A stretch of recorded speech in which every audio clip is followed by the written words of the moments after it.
Hello everyone. Start off by taking the front of the hair and then take a long comb as such. Take another comb, put it on top of it and then twist the comb 2 times over. Then cut the bottom portion of the hair as such and this is what you should be left with. Taking the center portion of the hair, make multiple vertical cuts into it so that it blends in with the rest of the hair well. Do the same on the sides as well. Make multiple vertical cuts so that it merges in with the rest of the hair. Taking the central portion of the hair, put it through a hair straightener and then set the hair as need be.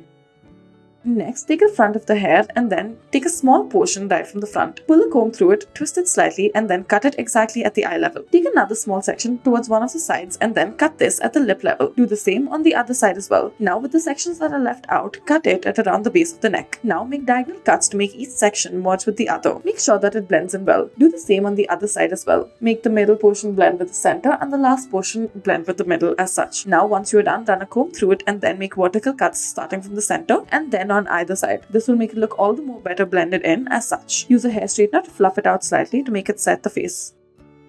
Next, comb the hair in the front of the face, then take a small section of the hair from one of the sides and then cut it at around the eye level. Cut the second section on the other side below the eye level. Then, using a comb, pull it through and then make a diagonal shape cut through it. Then pull the comb through once more and then make vertical cuts to make it more even and blend it in. Take a hair straightener and then fluff out the hair slightly. This will add volume to the hair as well as help you set the hair. Do this for all the sides. You should be forming small sections out of it as such. Make it slightly curvy in the process as well.